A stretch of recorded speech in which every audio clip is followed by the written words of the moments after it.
Hello everyone, welcome to MChem. How are you? I hope you are very well. In the previous lecture, we study the cyclohexane system. Generally, we study in the previous lecture the cyclohexane 1,3-diaxial interaction, axial and equatorial bond, and different conformer of cyclohexane. Today we will study the conformational free energy of cyclohexane, जिसे हम लोग order of A value भी बोलते हैं, है ना। तो पिछले लेक्चर में हम लोगों ने पढ़ा कि साइक्लोहेक्सेन में 1,3-डाइएक्सियल इंटरेक्शन कैसे हो रहा है। जब बल्कि ग्रुप के एक्सियल पोजीशन में आ जाने से थर्ड पोजीशन पे जो hydrogen carbon hydrogen bond axial है उसके साथ ये क्या शो कर रहा था, 1,3-डाइएक्सियल इंटरेक्शन शो कर रहा था। लेकिन अगर हम लोग मिथाइल ग्रुप को इक्वेटोरियल पोजीशन पे रख देते थे तो वो 1,3-डाइएक्सियल इंटरेक्शन शो नहीं करता था, जिसके कारण जब इक्वेटोरियल पोजीशन वाला जो कन्फर्मर था वो क्या हो जाता था, मोर स्टेबल हो जाता था। ठीक है, इसको हम लोग ने प्रीवियस लेक्चर में समझा। इसे यहाँ पास 1,3-डाइएक्सियल इंटरेक्शन हो रहा है। ठीक है, 1,3-डाइएक्सियल इंटरेक्शन। लेकिन इसमें अगर हम लोग ये अगर इक्वेटोरियल पोजीशन पे रख दिए हैं तो यहाँ 1,3-डाइएक्सियल इंटरेक्शन नहीं हो रहा है। और इसमें हम लोगों ने ये भी समझा था कि दो पोजीशन पे ब्यूटेन गॉच इंटरेक्शन हो रहा है, जिसके कारण से सिस्टम क्या हो जा रहा है, अनस्टेबल हो जा रहा है। कौन कौन से पोजीशन पे ब्यूटेन गॉच इंटरेक्शन हो रहा है, कौन कौन से कार्बन कार्बन बॉन्ड के बीच, ये हम लोगों ने समझा था। इसे ये देखिए 2 और 3 कार्बन बॉन्ड के बीच, कार्बन कार्बन बॉन्ड के बीच, और 5th and 6th carbon carbon bond के बीच 1,3-डाइएक्सियल इंटरेक्शन तो इसमें हो रहा था। यहाँ पर क्या हो रहा है, ब्यूटेन गॉच इंटरेक्शन हो रहा है। ठीक है, यहाँ क्या हो रहा है, 2 ब्यूटेन गॉच इंटरेक्शन, जिसके वजह से क्या हो जा रहा है, सिस्टम का एनर्जी इंक्रीज हो जा रहा है और ये कन्फर्मर क्या है, लेस स्टेबल हो जा रहा है। कहाँ कहाँ ब्यूटेन गॉच इंटरेक्शन होता है, 2 और 3 carbon carbon bond and 5 and 6 carbon carbon bond. ठीक है, इन दोनों के बीच क्या हो रहा है, 2 ब्यूटेन गॉच इंटरेक्शन हो रहा है। लेकिन अगर मैं मिथाइल ग्रुप को इक्वेटोरियल पोजीशन पे ज्वाइन कर देता हूँ तो ये जो ब्यूटेन गॉच इंटरेक्शन क्या हो जाता है, नहीं होता है। क्योंकि ब्यूटेन गॉच इंटरेक्शन तभी होगा जब वो एक दूसरे के कितने एंगल पे होते हैं, 60 डिग्री एंगल पे होते हैं। अब देखिए ये जो है क्या हो रहा है, एंटी हो गया है, इस एक प्रकार से इसके एंटी हो गया है, तो 60 डिग्री तो बनेगा ही नहीं, तो यहाँ पास ब्यूटेन गॉच इंटरेक्शन भी नहीं होगा। तो हम लोग बोलेंगे कि ये कन्फर्मर क्या है, मोर स्टेबल है। ठीक है, कल के लेक्चर में मैंने ये बता दिया है। अगर आप लोगों ने लेक्चर नहीं देखा है तो प्रीवियस वाला लेक्चर देख लीजिए। ठीक है, इतना हम लोगों ने समझ लिया था।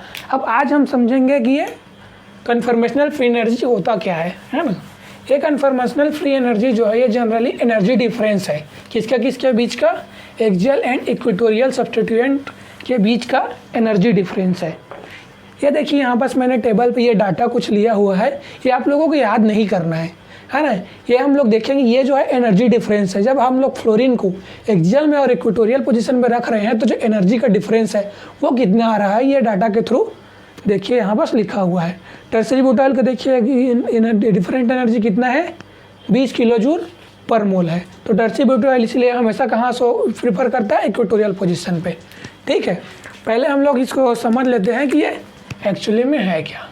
ठीक है, इसको हम लोग डेल्टा जी और फिर ए वैल्यू भी बोलते हैं, है ना।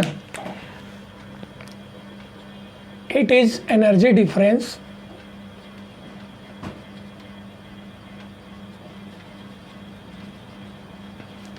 between axial and equatorial substituent of cyclohexane। ठीक है जी, इसको हम लोग क्या बोलते हैं, डेल्टा जी से शो करते हैं। ये जो ग्रुप लगा हुआ है इक्वेटोरियल माइनस जी एक्सियल। ठीक है,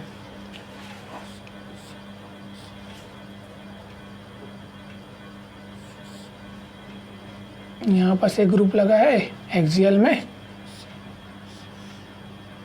और क्या है यहाँ पास एक ग्रुप लगा है इक्वेटोरियल। ये दोनों का जो एनर्जी डिफरेंस है उसे हम लोग बोलते हैं कन्फर्मेशनल फ्री एनर्जी। तो देखिए ये डाटा में आप लोग देख रहे होंगे, जैसे जैसे देखिए हाइड्रोजन ग्रुप में, देखिए हाइड्रोजन ग्रुप में है ना, हाइड्रोजन से साइनाइड तक देखिए, ठीक है।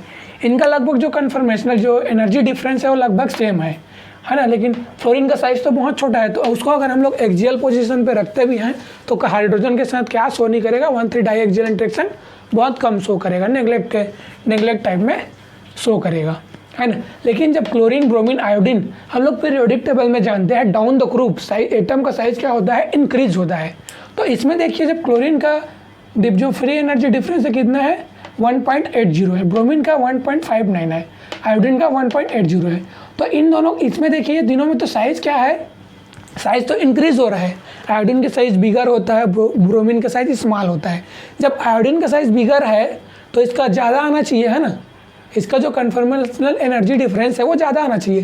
लेकिन ये तीनों का सेम क्यों आ रहा है, इसके पीछे क्या रीज़न है, इसको सबसे पहले हम लोग समझते हैं, ठीक है। ये एनर्जी डिफरेंस आप लोग समझ ही गए होंगे। तो हम लोग सबसे पहले देखते हैं हैलोजन फैमिली में। हैलोजन फैमिली में ऐसा क्या हो रहा है जिसके कारण से इनका एनर्जी में ज़्यादा डिफरेंस नहीं आ रहा है।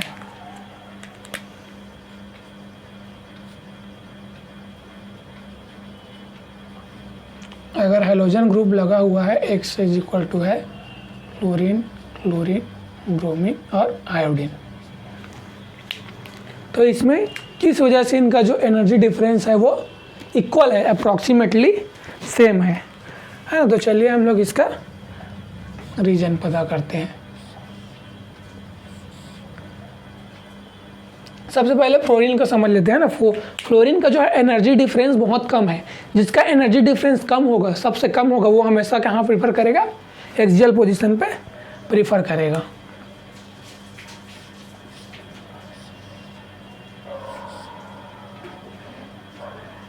ये मैंने फ्लोरीन को लगा दिया इक्वेटोरियल पोजीशन पे, ठीक है।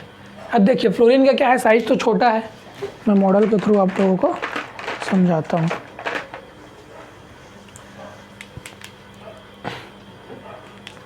ठीक है, ये देखिए ये स्ट्रक्चर है साइक्लोहेक्सेन सिस्टम का। अब इसमें मैंने हाइड्रोजन की जगह पे कौन सा ग्रुप लगा दिया, हाइड्रोजन की जगह पे मैंने इसमें फ्लोरीन एटम लगा दिया। अगर हाइड्रोजन को रिप्लेस करके देखिए मैं क्या लगा रहा हूँ, फ्लोरीन लगा रहा हूँ, ठीक है।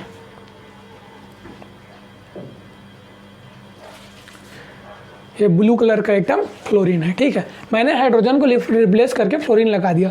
अब आप सभी लोग जानते हैं फ्लोरीन का साइज क्या होता है, बहुत छोटा होता है। तो इसमें 1,3 डाई एक्सियल इंटरेक्शन का चांस ही नहीं है, बिल्कुल भी चांस नहीं है अगर हम लोग एक्सियल में रख रहे हैं तो, ठीक है। लेकिन यहाँ पास क्या हो रहा है, यहाँ पर जो मेन मोटिव है समझने का, ये देखिए यहाँ पास क्या हो रहा है, हाइपर कंजुगेशन हो रहा है। कैसे हाइपर कंजुगेशन हो रहा है ये हम लोग समझते हैं। यहाँ पास क्या लगा है, हाइड्रोजन है ना। सभी पोजीशन पे क्या है, हाइड्रोजन लगा हुआ है। ये आपका खुद का अंडरस्टूड है कि सभी पोजीशन पे हाइड्रोजन लगा हुआ है। अब फ्लोरीन का साइज तो स्मॉल होता है, साइज स्मॉल है इसका, है ना। तो 1,3 डाई एक्सियल इंटरेक्शन नहीं होगा। लेकिन 1,3 डाई एक्सियल इंटरेक्शन नहीं होगा तो हम लोग इसको एक्सियल में, अगर 1,3 डाई एक्सियल इंटरेक्शन नहीं हो रहा है तो लेकिन साइज हाइड्रोजन से तो साइज थोड़ा बड़ा है तो थोड़ा बहुत तो इंटरेक्शन होगा ही होगा। लेकिन फिर भी हम लोग इसको एक्सियल में क्यों रख रहे हैं, एक्सियल में रखने का रीज़न ये है, देखिए जैसे ये क्या है, फ्लोरीन है, तो इसके हर बॉन्डिंग के पीछे क्या होता है, उसका एंटी बॉन्डिंग होता है। मॉलिक्यूलर ऑर्बिटल थ्योरी में पढ़ते हैं हम लोग, है ना। तो ये सिग्मा बॉन्ड है तो इसके जस्ट अपोजिट क्या होगा, सिग्मा एंटी बॉन्डिंग होगा, ठीक है। और ये जो है क्या है, ये क्या है, हाइड्रोजन का, कार्बन हाइड्रोजन का ये सिग्मा बॉन्ड है, ठीक है। तो इसमें क्या होता है, हाइपर कंजुगेशन हो जाता है, जिसके वजह से ये क्या है, ये सिग्मा बॉन्ड अपना जो इलेक्ट्रॉन है ये कार्बन और फ्लोरीन बॉन्ड के एंटी बॉन्डिंग में अपना इलेक्ट्रॉन प्रोवाइड कर देता है, जिसके कारण से सिस्टम को क्या मिलता है, एक्स्ट्रा स्टेबिलिटी मिलता है। यहाँ क्या हो रहा है, हाइपर कंजुगेशन हो रहा है ना। तो जिसके कारण से सिस्टम को क्या मिल रहा है, एक्स्ट्रा स्टेबिलिटी मिल रहा है हाइपर कंजुगेशन के लिए क्या है जो कंडीशन है वो एक दूसरे का क्या होना चाहिए, एंटी होना चाहिए। ठीक है, ये देखिए यहाँ पास फ्लोरीन है, ठीक है, ये क्या हो गया इसका सिग्मा स्टार हो गया। अब यहाँ पास क्या है, हाइड्रोजन है। देखिए मैं सेम स्ट्रक्चर ही ड्रॉ किया हूँ। ये क्या है, एंटी। ये देखिए मोटा लाइन जो है ये है, ये क्या है, एंटी है ना। तो ये हाइड्रोजन का सिग्मा बॉन्ड, सिग्मा, और ये सिग्मा स्टार। इसमें क्या होता है, इंटरेक्शन होने लगता है।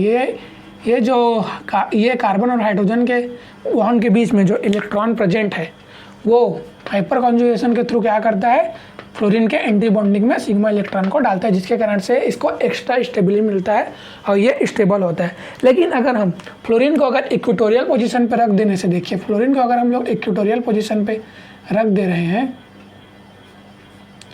तो यहाँ पर जो हाइपर कंजुगेशन हो रहा था वो हाइपर कंजुगेशन के लिए जो कंडीशन होता है कि एंटी होना चाहिए एक दूसरे के, तो यहाँ पास क्या हो रहा है, यहाँ पास देखिए सिग्मा स्टार तो यहाँ आ गया और ये हाइड्रोजन क्या है, ऐसे है।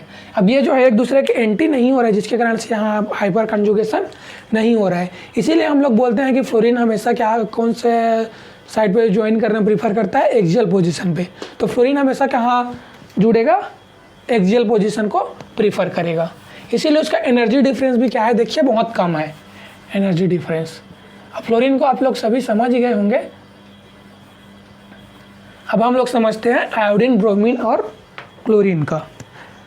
अगर मैं यहाँ फ्लोरीन के बजाय क्लोरीन लगा देता हूँ और यहाँ पास क्या लगा दिया, ब्रोमीन, और एक और बना लेते हैं आयोडीन के लिए, इनका एनर्जी में डिफरेंस ज़्यादा क्यों नहीं आ रहा है? जब साइज बड़ा है तो एनर्जी में डिफरेंस भी तो ज़्यादा होना चाहिए। तो इनका एनर्जी में डिफरेंस ज़्यादा क्यों नहीं आ रहा है, इसको हम लोग समझेंगे कि एनर्जी में डिफरेंस ज़्यादा क्यों नहीं हो रहा है। क्लोरीन, ब्रोमीन और ये आयोडीन। ठीक है, मैंने लिखने के तरीके से आप लोग समझ गए होंगे कि मैं बॉन्ड को लंबा क्यों दिखा रहा हूँ, है ना, लॉन्ग बॉन्ड क्यों दिखा रहा हूँ।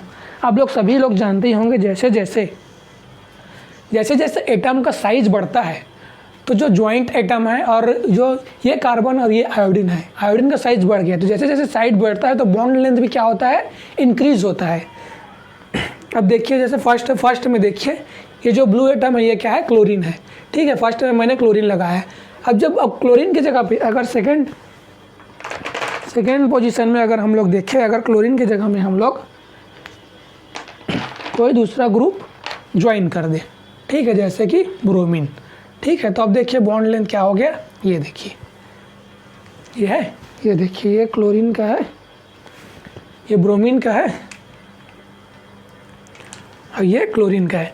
तो 1,3 डाइएक्सियल इंटरेक्शन तो हो रहा है, वो हम लोग नहीं बोल रहे हैं, 1,3 डाइएक्सियल इंटरेक्शन हो रहा है। लेकिन जब क्लोरीन से जैसे ही देखिए जब हम लोग ब्रोमीन में जाएंगे तो ब्रोमीन का क्या हो गया है, साइज बड़ा होने की वजह से बॉन्ड लेंथ क्या हो गया है, इंक्रीज हो गया है। अब बॉन्ड लेंथ के इंक्रीज होने से जब बॉन्ड लेंथ अगर इंक्रीज हो जा रहा है, बॉन्ड लेंथ इंक्रीज हो जा रहा है तो ये तो हाइड्रोजन से क्या हो जा रहा है, थोड़ा दूर हो जा रहा है, तो जिसकी वजह से क्या हो रहा है, 1,3 डाइएक्सियल इंटरेक्शन कम हो रहा है। अब वैसे जब हम लोग आयोडीन में जाएंगे तो आयोडीन का साइज क्या है, और बड़ा है, तो बॉन्ड लेंथ क्या हो जाएगा, और बड़ा हो जाएगा।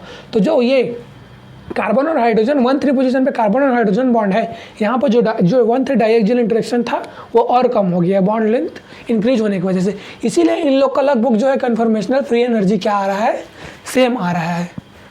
ठीक है, तो जो क्लोरीन, ब्रोमीन और आयोडीन ये हमेशा कहाँ प्रीफर करेंगे, इक्वेटोरियल पोजीशन पे प्रीफर करेंगे, है ना, क्योंकि अगर इक्वेटोरियल पोजीशन पे रहेंगे तो इसमें क्या होगा, 1,3 डाइएक्सियल इंटरेक्शन नहीं होगा।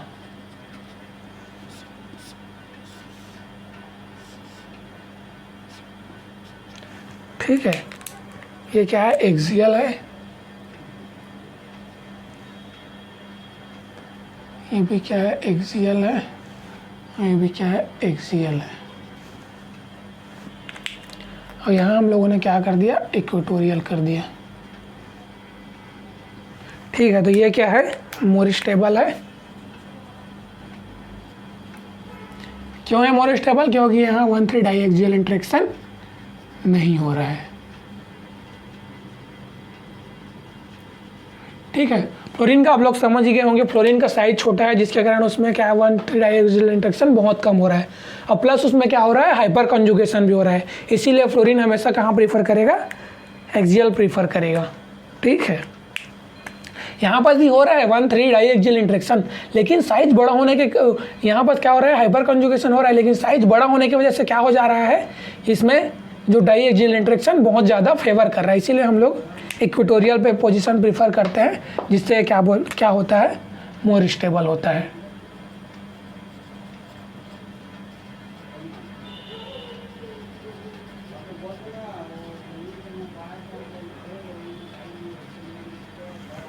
आई होप आप लोग ये टर्म समझ ही गए होंगे।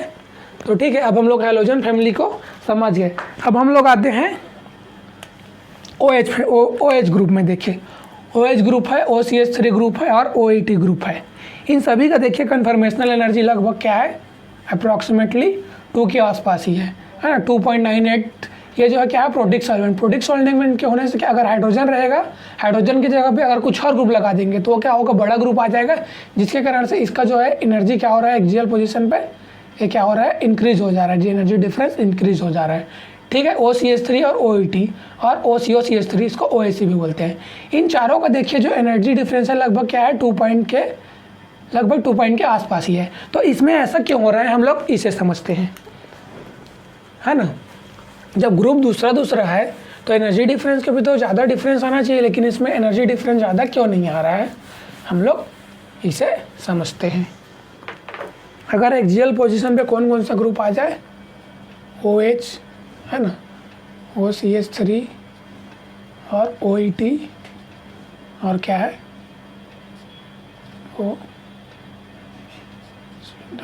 OCH3।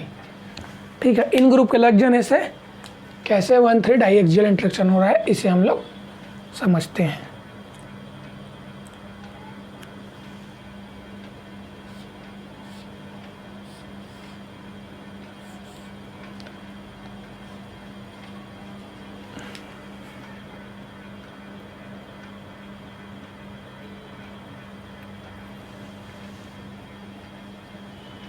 ये हो गया OH। ठीक है, ये हो गया OCH3।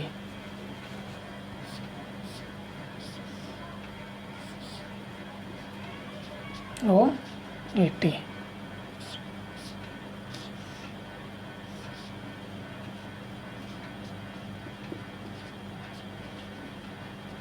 CH3। ठीक है, इतना आप लोग समझ गए होंगे, हम लोगों ने लिख लिया है। अब देखिए यहाँ पास क्या है, हाइड्रोजन प्रेजेंट है।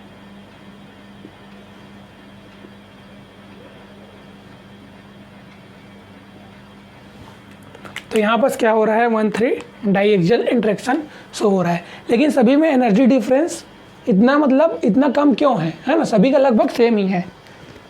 तो इसे हम लोग समझते हैं मॉडल के थ्रू। ठीक है, ये देखिए ये जैसे है OH, यहाँ पर से कौन सा ग्रुप आ गया, OH ग्रुप प्रेजेंट है। ठीक है, ये येलो कलर का कार्बन एटम है और ये वाइट कलर का क्या है हाइड्रोजन एटम है। ये क्या कौन सा ग्रुप हो गया, OH ग्रुप प्रेजेंट हो गया।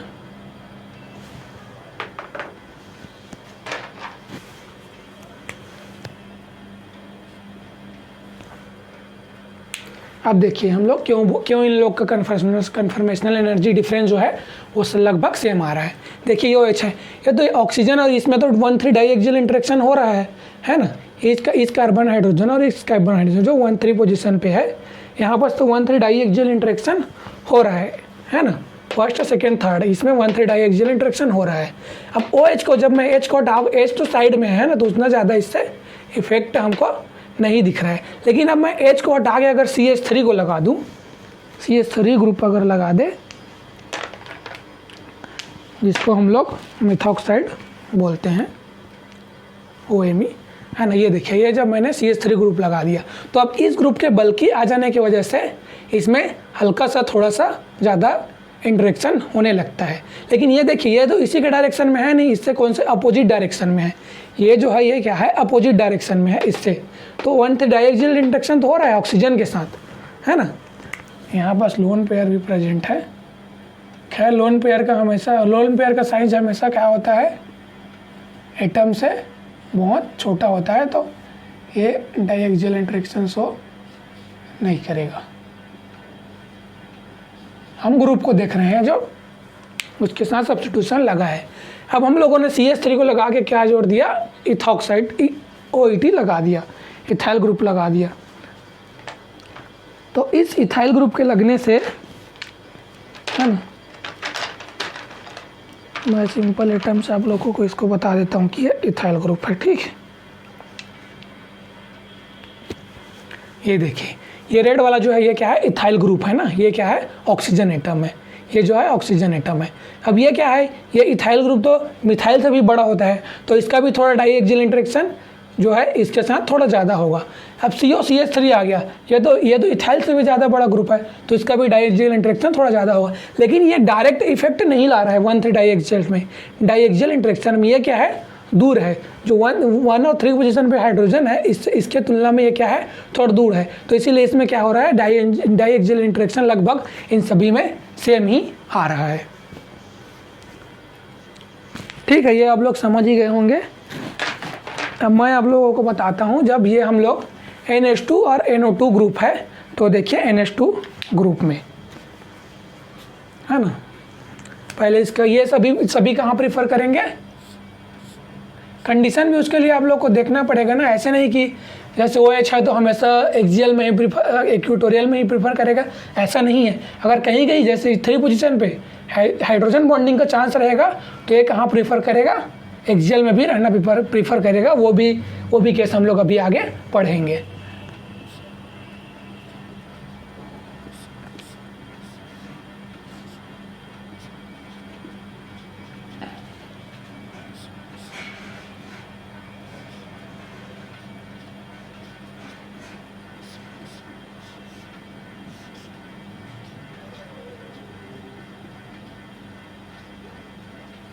ठीक है, ये हो गया, है ना।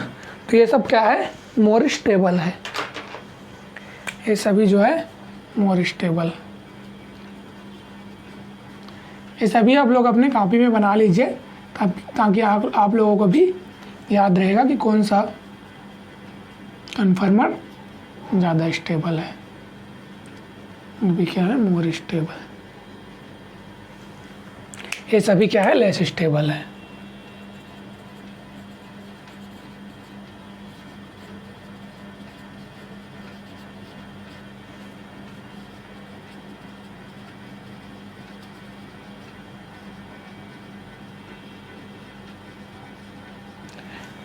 ठीक है, तो हाइड्रोक्सिल ग्रुप, इथॉक्साइड ग्रुप और मिथॉक्साइड ग्रुप और OAC, इन सभी को आप लोग समझ ही गए होंगे, है ना, कि क्यों इन लोग का कन्फर्मेशनल एनर्जी लगभग सेम है। अब NH2 में भी देख लीजिए, NH2 का क्या है, साइज जो है बड़ा हो जा रहा है ना, थोड़ा ब्रांच आ जा रहा है, इसीलिए उसमें भी क्या हो रहा है, 1,3 डाइएक्सियल इंटरेक्शन शो हो रहा है। तो इन लोगों से ज़्यादा शो हो रहा है, क्योंकि 2 हाइड्रोजन के आ जाने से। ठीक है, देखिए OCH3 का क्या था, 2.96 है, लेकिन NH2 का कितना हो जा रहा है, 5.03 हो जा रहा है, जब प्रोटिक सॉल्वेंट है तो। और जब एप्रोटिक सॉल्वेंट रहेगा तो कितना हो जा रहा है, 6.70 हो जा रहा है। तो ये देखिए, जैसे NH2 का हम लोग समझते हैं, है ना।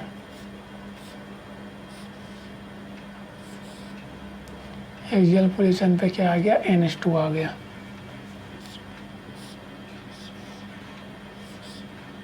यहाँ पास क्या है, इक्वेटोरियल पोजीशन पे है। तो यहाँ पास क्या हो रहा है, देखिए 1,3, ये भी क्या कर रहा है, 1,3 डाइएक्सियल इंटरेक्शन शो कर रहा है। इसी कारण इसका जो एनर्जी डिफरेंस है कितना है, 5.03 है। इसमें क्या है, लोन पेयर प्रेजेंट है, ये हाइड्रोजन और ये हाइड्रोजन। इसमें भी लोन पेयर प्रेजेंट है, ये हाइड्रोजन और ये हाइड्रोजन। ठीक है, तो हम क्या बोल रहे हैं, इसमें भी क्या हो रहा है, 1,3 डाइएक्सियल इंटरेक्शन शो कर रहा है, वन और कौन से पोजीशन पे, 3rd पोजीशन पे,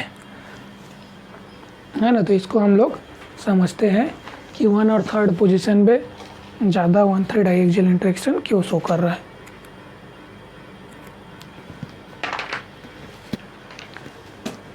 ठीक है, तो ये आप लोगों ने, ये हम लोगों ने इसको मॉडल के थ्रू, हम लोग इसे मॉडल के थ्रू समझते हैं कि 1,3 डाइएक्सियल इंटरेक्शन क्यों शो कर रहा है।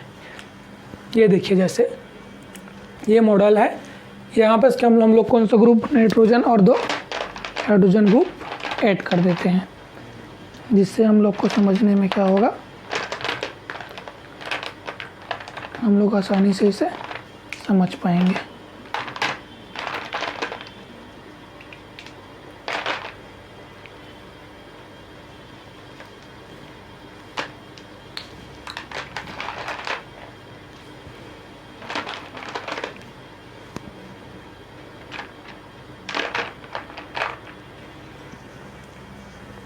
ठीक है, ये देखिए मैंने हाइड्रोजन को रिप्लेस करके कौन सा ग्रुप लगा दिया, NH2 ग्रुप लगा दिया। ये देखिए, ठीक है, ये कौन सा एटम है, नाइट्रोजन एटम है।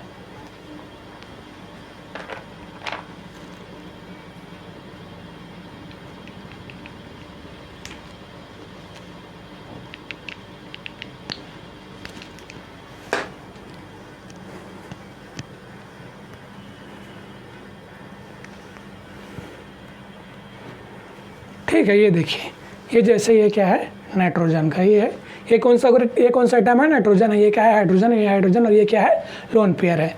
तो इसमें जो क्या हो रहा है, देखिए ये नाइट्रोजन का क्या है, ब्रांच आ गया है ना, 2 हाइड्रोजन प्रेजेंट हो गया है, तो अब ये थोड़ा क्या हो गया है, बड़ा ग्रुप हो गया है। OH से ये क्या हो गया है, ज़्यादा बिग ग्रुप हो गया, जिसके कारण से इसमें क्या होगा, 1,3 डाइएक्सियल इंटरेक्शन शो होगा। इसी कारण क्या हम लोग क्या बोलेंगे, ये जो फॉर्म है वो ये क्या होगा, लेस स्टेबल होगा, और ये क्या होगा, मोर स्टेबल हो जाएगा। ठीक है, अगर मैं इस नाइट्रोजन NH2 ग्रुप को निकाल के इक्वेटोरियल पोजीशन पे अगर मैं अटैच कर देता हूँ,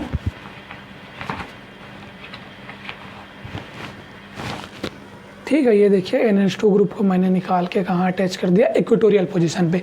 अब जब मैं NH2 को इक्वेटोरियल पोजीशन पे अटैच कर दिया, तो देखिए ये तो 1,3 डाइएक्सियल से क्या हो गया, एंटी हो गया, तो अब यहाँ 1,3 डाइएक्सियल इंटरेक्शन नहीं होगा, और हम लोग बोलेंगे कि ये फॉर्म जो है वो मोर स्टेबल होगा। तो इसीलिए NH2 भी कहाँ ज्वाइन करना प्रीफर करेगा, इक्वेटोरियल पोजीशन पे ज्वाइन होना प्रीफर करेगा।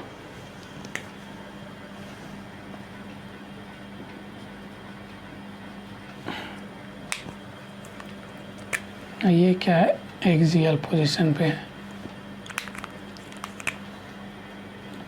ठीक है, अब NH2 का आप लोग समझ ही गए होंगे। वैसे ही NO2 का भी है, सेम NO2 का भी है, क्योंकि NO2 भी क्या हो रहा है, साइज में बड़ा हो रहा है, तो इसका कितना आ रहा है, 4.6 आ रहा है।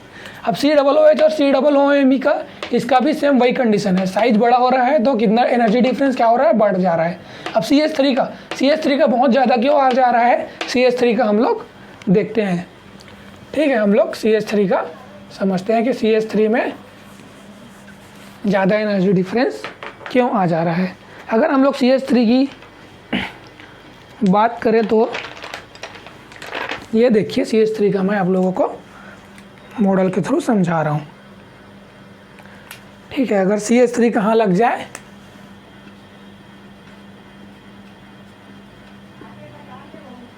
एक्सियल पोजीशन में, और यहाँ क्या है, इक्वेटोरियल पोजीशन में।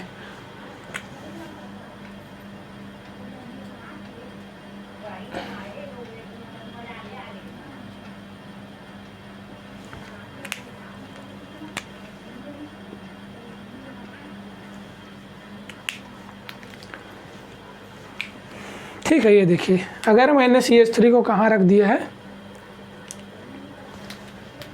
CH3 को हमने लगा दिया एक्सियल पोजीशन में, तो CH3 के एक्सियल पोजीशन में लगने से ये देखिए CH3 ग्रुप है, ये क्या है, बल्कि ग्रुप है। तो इसके कारण से 1, 2, 3 1 और 3 पोजीशन पे जो कार्बन हाइड्रोजन बॉन्ड है, जो एक्सियल हाइड्रोजन है, उसके बीच क्या हो रहा है, 1,3 डाइएक्सियल इंटरेक्शन हो रहा है।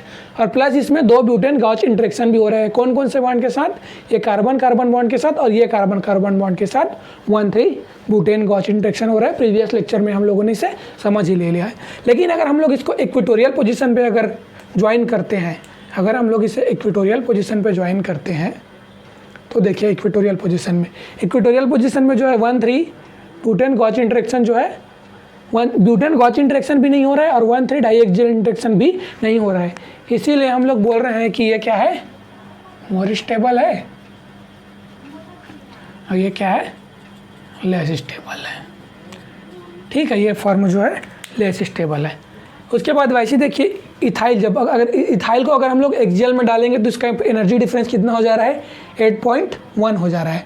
आइसोप्रोपाइल कभी बढ़ जा रहा है, क्योंकि जैसे जैसे बल्कि ग्रुप इंक्रीज होते जाएगा, 1 जो एनर्जी का डिफरेंस है, कन्फॉर्मेशनल फ्री एनर्जी डिफरेंस है, वो बढ़ते जाएगा। लेकिन टर्सी ब्यूटाइल में देखिए 20 किलो जूल पर मोल हो जा रहा है। तो टर्सी ब्यूटाइल में इतना क्यों हो रहा है, हम लोग इसे समझते हैं टर्सरी ब्यूटाइल ग्रुप में। ठीक है, आप लोगों ने इसे समझ ही लिया होगा मिथाइल ग्रुप के साथ। अब मैं क्या कर रहा हूँ, एक्सियल पोजीशन पे अगर मैं टर्शियरी ब्यूटाइल ग्रुप को लगाता हूँ एक्सियल पोजीशन पे, हाइड्रोजन को रिप्लेस करके अगर मैं टर्शियरी ब्यूटाइल ग्रुप को लगाता हूँ, ठीक है, तो ये देखिए, ठीक है, ये देखिए मैंने एक्सियल पोजीशन पे कौन सा लगा दिया, अगर मैंने एक्सियल पोजीशन पे टर्शियरी ब्यूटाइल ग्रुप लगा दिया, CH3 यहाँ भी है, यहाँ भी CH3 है, यहाँ भी CH3 है।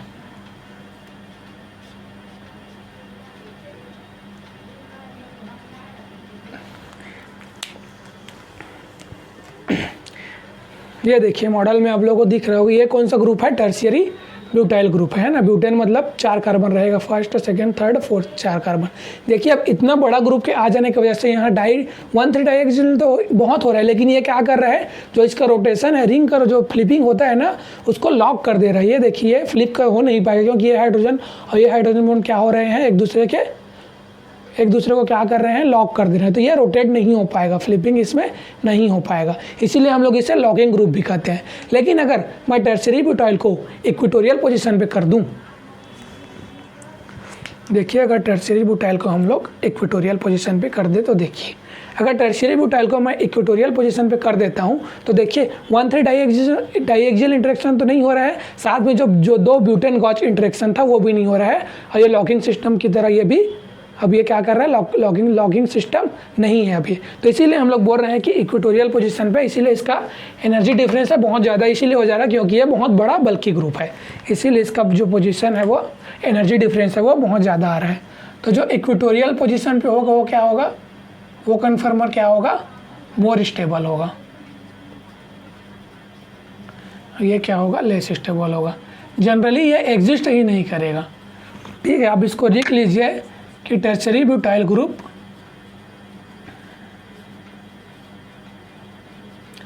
ऑलवेज प्रीफर, हमेशा, है ना, हमेशा ये कहाँ प्रीफर करेगा, इक्वेटोरियल पोजीशन को प्रीफर करेगा।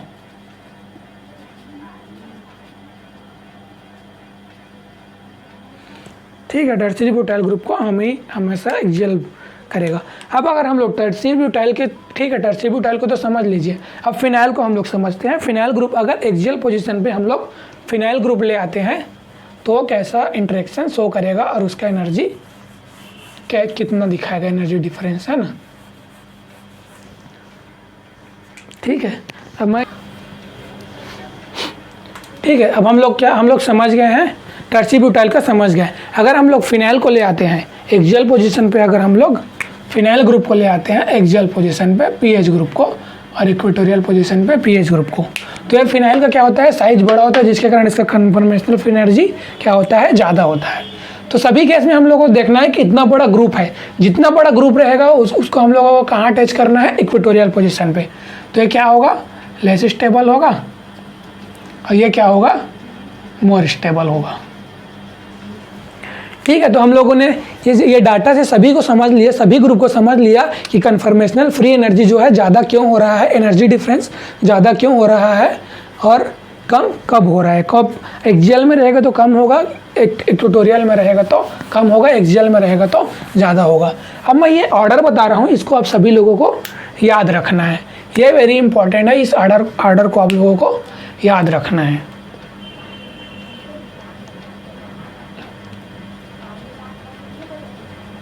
Order to join equatorial position, ठीक है,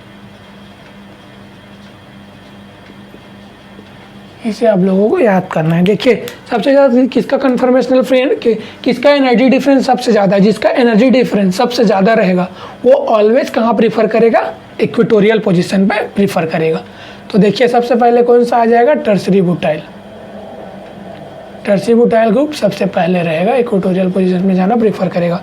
उसके बाद देखिए फिनाइल ग्रुप, ठीक है, फिनाइल ग्रुप। उसके बाद कौन सा है, इथाइल ग्रुप। उसके बाद मिथाइल ग्रुप। उसके बाद कम एनर्जी किसका है, COOH और COOMe का लगभग सेम है, ठीक है, इन लोगों का सेम है। उसके बाद NH2 और NO2 में देखिए किसका ज़्यादा है, NH2 का ज़्यादा है, तो NH2 कहाँ पहले प्रीफर करेगा, एक्सियल में। उसके बाद फिर NO2। उसके बाद फिर देखिए OCH3, OET और COCH3, इन सभी का देखिए कन्फर्मेशनल OH है, इन सभी का क्या है, एनर्जी डिफरेंस लगभग सेम है, तो हम लोग OH भी कर सकते हैं यहाँ पास, है ना।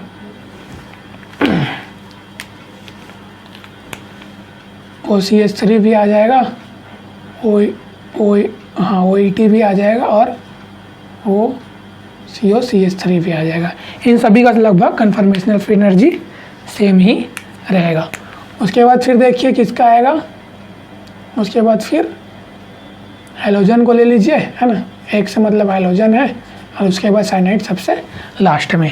तो ये ऑर्डर आप लोगों को याद रखना है, ये बहुत इंपॉर्टेंट है, ये ऑर्डर आप लोगों को याद रखना है। इसी ऑर्डर के थ्रू हम लोगों को क्वेश्चन को डील करना है। टर्सरी ब्यूटाइल ये हमेशा कहाँ प्रीफर करेगा,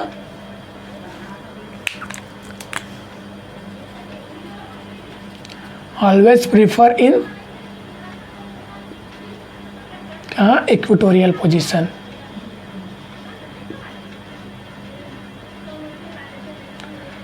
ठीक है, अब ये सभी हम लोग ने समझ ही लिया है कि कौन से पोजीशन पे प्रीफर करेगा। ठीक है, तो अब हम लोग आगे बढ़ते हैं। ये ऑर्डर आप लोगों को याद रखना है, ये ऑर्डर आप लोग कॉपी में अपने लिख लीजिएगा, इसको आप लोगों को याद रखना है ऑर्डर। अब हम लोग डिफरेंट फॉर्म जो साइक्लोहेक्सेन के डिफरेंट डेरिवेटिव है उसको हम लोग स्टडी करते हैं कि वो कौन से रिंग फ्लिपिंग करा के कौन से फॉर्म में स्टेबल रहेगा, कौन से फॉर्म में अनस्टेबल रहेगा। ठीक है, तो सबसे पहले समझते हैं 1,1 डाइमेथाइल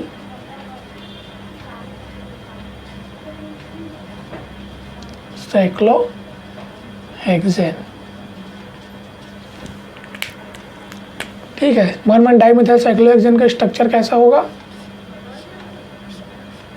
ये देखिए क्या है एमी, ये क्या है एमी, है ना। बाकी सभी जगह पे क्या है, हाइड्रोजन बॉन्ड है ना। तो जब भी एग्जाम में ऐसा स्ट्रक्चर दिया रहेगा तो हम लोगों को उसे 3D स्ट्रक्चर में चेयर फॉर्म में बना के देखना है कि ये स्टेबल है या अनस्टेबल। ठीक है, ये मैं एक को डॉटेड लाइन से शो कर देता हूँ और एक को सॉलिड लाइन से, ताकि आप लोग को समझ में आ जाएगा, है ना। ये डॉटेड लाइन है, ठीक है। सॉलिड लाइन का मतलब क्या होता है, जो सॉलिड लाइन में रहेगा उसको हम लोग क्या बोलते हैं, अप साइड में है बोलते हैं, और जो डॉटेड लाइन में रहता है उसको हम लोग क्या बोलते हैं, डाउन साइड में है बोलते हैं। इसका मतलब है अप साइड में, ठीक है। और जो डॉटेड लाइन में रहता है उसका मतलब क्या है, डाउन साइड में। ठीक है, तो अब देखिए एमी क्या है, यहाँ पास क्या है, अप साइड में है एक एमी, और यहाँ क्या है, एक डाउन साइड में है एमी, है ना। अगर हम लोग इसका फ्लिपिंग भी कराते हैं, रिंग फ्लिपिंग हम सभी लोगों ने फर्स्ट लेक्चर में पढ़ाई है रिंग फ्लिपिंग। अगर नहीं पढ़ा है तो पहले उस लेक्चर को देख लीजिए, है ना। तो आप लोगों को अगर रिंग फ्लिपिंग कराते हैं तो क्या करते हैं, जो अप कार्बन है उसे कहाँ ले जाते हैं, जो अप कार्बन है उसे कहाँ ले जाते हैं, डाउन, और जो डाउन कार्बन है वहाँ उसको कहाँ ले जाते हैं, अप का अब ले जाते हैं, है ना। ठीक है, ये हम लोगों ने करा दिया रिंग फ्लिपिंग। ठीक है, तो जो अप था वो कहाँ रहेगा, अप ही रहेगा, और जो डाउन था वो डाउन रहेगा। तो जो दोनों ये क्या है, दोनों क्या है, कन्फर्मर है, तो दोनों का एनर्जी क्या होगा, लगभग सेम ही है, क्योंकि इसमें भी क्या है, एक एक्सियल है और एक इक्वेटोरियल है ना। ये क्या है, एक्सियल है ना, और ये क्या है, इक्वेटोरियल है। और इसमें भी क्या है, ये क्या है, गलती से मैंने हाइड्रोजन लगा दिया, यहाँ पास क्या है, एमी है। एमी मतलब मिथाइल ग्रुप। ये क्या है, इक्वेटोरियल है, और ये क्या है, एक्सियल है। ये दोनों क्या है, कन्फर्मर है। हाँ, तो दोनों का एनर्जी सेम है, इस फॉर्म में भी रह सकता है, इस फॉर्म में भी रह सकता है, दोनों का एनर्जी लगभग सेम ही है, लगभग नहीं सेम ही है दोनों का एनर्जी, है ना, क्योंकि एक एक्सियल में है और एक इक्वेटोरियल में है। अब ये तो हम लोगों ने बात कर लिया 1,1 डाइमेथाइल साइक्लोहेक्सेन। अगर 1,1 पोजीशन पे 2 ग्रुप आ जाए, है ना, जैसे अगर मैं बोल रहा हूँ फर्स्ट जो 1,1 पोजीशन पे है 2 अलग अलग ग्रुप आ जाए, डिफरेंट ग्रुप आ जाए, जैसे एक मिथाइल आ जाए और एक क्या आ जाए, इथाइल आ जाए।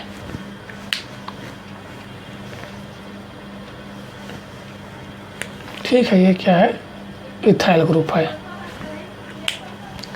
ठीक है, ये क्या है, इथाइल ग्रुप है। अब सबसे पहले इसका हम लोगों को क्या बनाना है, चेयर स्ट्रक्चर बनाना है ना। चेयर फॉर्म ड्रॉ कर लीजिए आप लोग, ये हो गया चेयर फॉर्म। अब में क्या है, अब में कौन सा है, अब में क्या है, मिथाइल ग्रुप। ठीक है, और डाउन में क्या है, इथाइल ग्रुप, है ना। अब रिंग फ्लिपिंग करा दीजिए। हर रिएक्शन में हमको रिंग फ्लिपिंग करा के देखना ही है कि कौन सा फॉर्म स्टेबल है ना।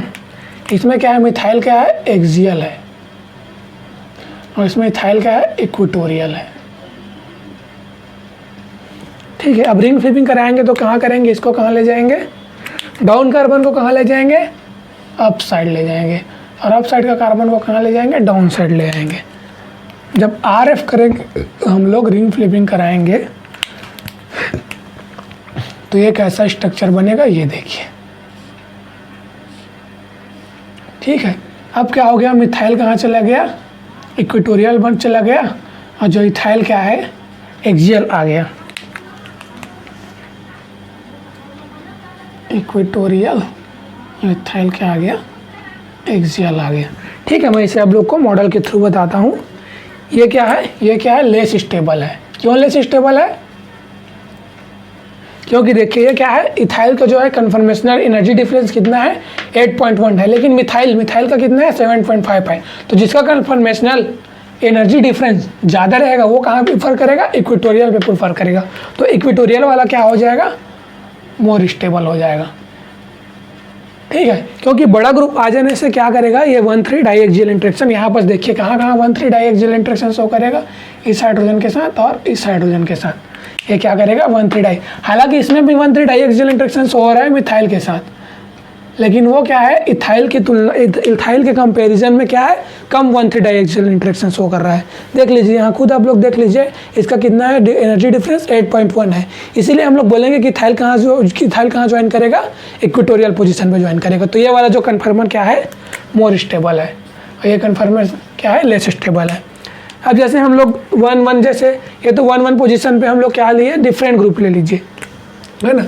अब दूसरा कंडीशन ले लेते हैं, जैसे 1,2 पोजीशन पे ले लेते हैं, 1,2 डाइमिथाइल साइक्लोहेक्सेन की बात करें अगर हम लोग, ठीक है, 1,3 डाइमिथाइल साइक्लोहेक्सेन, 1,2 है ना। 1 और 2 पोजीशन पे क्या है, मिथाइल ग्रुप है। ठीक है, मैं हाइड्रोजन को सभी जगह शो नहीं कर रहा हूँ, हम लोगों का क्या है, अंडरस्टूड है। 1,2 क्या है, 1,2 डाइमिथाइल साइक्लोहेक्सेन। अब ठीक है, ये अब इसका हम लोगों को बनाना है चेयर फॉर्म में, कौन सा फॉर्म में स्टेबल होगा। तो सबसे पहले तो ये क्या है, इसका दो हम लोग इसका 2 ठो क्या बना लेते हैं हम लोग, स्टीरियो, इसका 2 आइसोमर, कौन सा, सिस और ट्रांस। एक बार मिथाइल को अप दिखा दो, एक बार मिथाइल को क्या दिखा दो, डाउन दिखा दो। ये क्या है, ट्रांस है। ठीक है, अब एक बार क्या करें हम लोग, मिथाइल को, दोनों मिथाइल को सीस ही शो कर दे, है ना। तो हम लोगों को पता करना है कौन सा कन्फर्मेशन मोर स्टेबल होगा। ठीक है, तो चलिए सबसे पहले हम लोग इसका चेयर फॉर्म बना लेते हैं, है ना। इस वाले का हम लोग चेयर फॉर्म बना लेते हैं।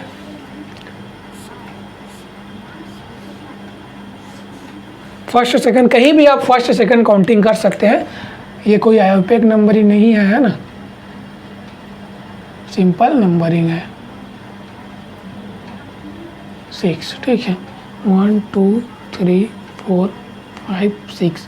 अब देखिए 1 और 2 पोजीशन पे क्या है, मिथाइल है, तो फर्स्ट पोजीशन में क्या है, अप है। मिथाइल क्या है, फर्स्ट पोजीशन में अप है, और सेकंड पोजीशन में मिथाइल क्या है, डाउन है। तो सेकंड पोजीशन में मिथाइल को क्या कर दिया मैंने, डाउन कर दिया। ठीक है, अब इसका हम लोग क्या कराएंगे, रिंग फ्लिपिंग। रिंग फ्लिपिंग करा दीजिए इसका।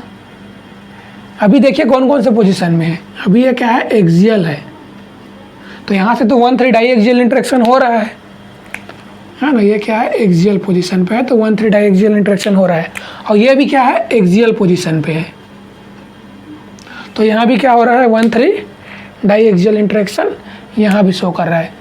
ये किसके साथ 1,3 डाई एक्सियल इंटरेक्शन शो कर रहा है, 1 2 3। ये कहाँ कहाँ पर शो कर रहा है, 1,3 डाई एक्सियल इंटरेक्शन, यहाँ पास हाइड्रोजन है, और क्या है, यहाँ पास हाइड्रोजन है। ये देखिए इसके साथ ये क्या कर रहा है, 1,3 डाई एक्सियल इंटरेक्शन शो कर रहा है ना। लेकिन अगर हम लोग रिंग फ्लिपिंग करा दे, अगर रिंग फ्लिपिंग करा दे, तो देखिए रिंग फ्लिपिंग कराने पे क्या होगा। अभी तो दोनों पोजीशन पे 1,3 डाई एक्सियल इंटरेक्शन शो कर रहे हैं ना, तो ये क्या हो गया है, लेस स्टेबल हो गया है। ऊपर से यहाँ से भी 1,3 डाई एक्सियल इंटरेक्शन शो कर रहे हैं। अब हम लोग रिंग फ्लिपिंग कराते हैं। रिंग फ्लिपिंग कराने के लिए क्या करना है, जो डाउन कार्बन है उसको अप करना है, जो अप कार्बन है उसको डाउन करना है। ठीक है, तो बना दीजिए रिंग फ्लिपिंग करके। अब देखिए मिथाइल क्या था, एक्सियल था, अप एक्सियल है, तो किस में चेंज हो जाएगा, अप इक्विटोरियल में चेंज हो जाएगा, है ना। इक्विटोरियल में चेंज हो गया। अब सेकेंड पोजीशन पे देखिए, ये first, second, third, fourth, fifth, six, सभी जगह आप नंबरिंग दे दीजिएगा। सेकेंड पोजीशन में देखिए क्या है, डाउन में क्या है, मिथाइल ग्रुप है। ये क्या है, डाउन एक्सियल है, तो इसमें कहाँ हो जाएगा, डाउन इक्विटोरियल में चेंज हो जाएगा। ये देखिए ये क्या हो गया, डाउन, ये क्या हो गया, इक्विटोरियल हो गया। ये भी क्या हो गया, इक्विटोरियल हो गया, ये भी इक्विटोरियल हो गया। तो इसका ये जो फॉर्म है क्या है, मोर स्टेबल है, क्योंकि दोनों मिथाइल ग्रुप कहाँ आ गया, इक्विटोरियल आ गया। और मिथाइल ग्रुप कहाँ प्रीफर करता है, इक्विटोरियल। इक्विटोरियल पोजीशन पे रखने से क्या हो रहा है, 1,3 डाई एक्सियल इंटरेक्शन नहीं हो रहा है। और ये क्या है, लेस स्टेबल है। ठीक है, तो इतना आप लोग समझ गए होंगे। ठीक है, अब 1,2 डाई मिथाइल साइक्लोहेक्सेन का हम लोग समझ गए। अब 1,3, अगर 1,2 पोजीशन पे डिफरेंट ग्रुप आ जाए, है ना, अगर मिथाइल की जगह पे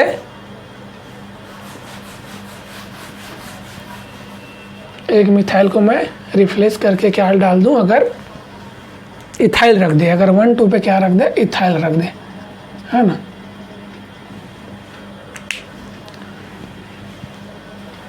ठीक है, अगर हम लोगों ने फर्स्ट और सेकंड पोजीशन पे डिफरेंट ग्रुप ज्वाइन कर दिया, तो इसका हम लोग डिफरेंट कन्फर्मर कैसे बनाएंगे।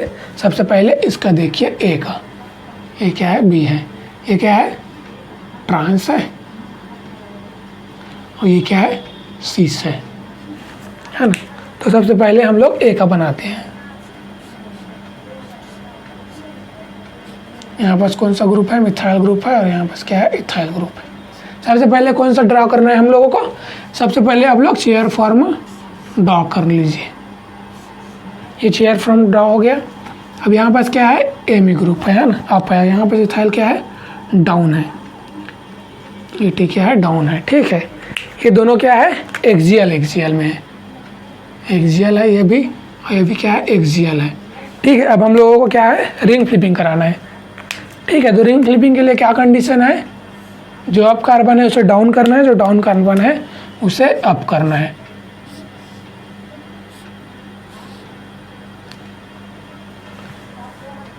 ठीक है, नंबरिंग दे दीजिए, first, second, third, fourth, fifth और ये 6।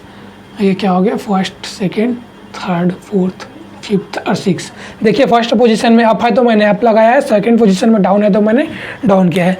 अब रिंग फ्लिपिंग करेंगे तो जो अप एक्सियल है वो कहाँ चला जाएगा, अप इक्वेटोरियल पे चला जाएगा। ठीक है, और सेकंड पोजीशन पे देखिए ये 1 हो गया।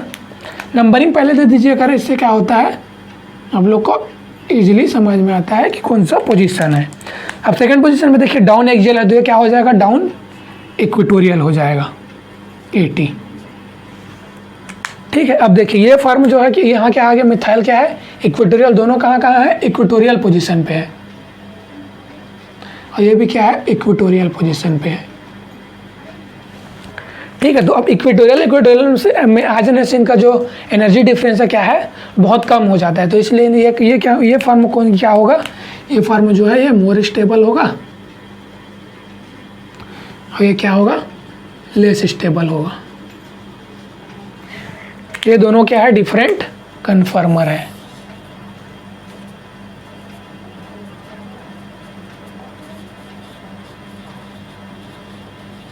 ठीक है, डिफरेंट कन्फर्मर है। अब अगर मैं बी की बात करूं, बी स्ट्रक्चर का मैं बात करूं, है ना, जो सिस कन्फर्मर है ना, सिस साइक्लोहेक्सेन है। अगर मैं बी वाले की बात करता हूँ ना, बी में जो स्ट्रक्चर है उसके दोनों क्या है, अप है। दोनों मिथाइल और इथाइल ग्रुप कहाँ है, अप है, Me और Et। ठीक है, नंबरिंग पहले दे दीजिए, नंबरिंग से क्या होता है समझने में आसानी होता है। इसका चेयर फॉर्म ड्रॉ कर लीजिए, रिंग फ्लिपिंग करा दीजिए।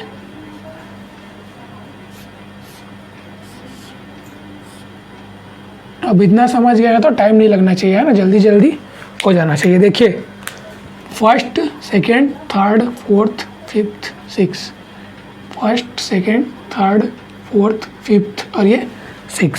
ये क्या हो रहा है, रिंग फ्लिपिंग हो रहा है। ठीक है, तो देखिए फर्स्ट पोजीशन में क्या है, मिथाइल अप है, और सेकंड पोजीशन में इथाइल क्या है, रुक जाइए गलत हो रहा है ना, हम लोगों को क्या बनाना है, सिस बनाना है, सिस कन्फर्मर बनाना है। बी के लोग के हमको क्या बनना है, सिस बनाना है ना।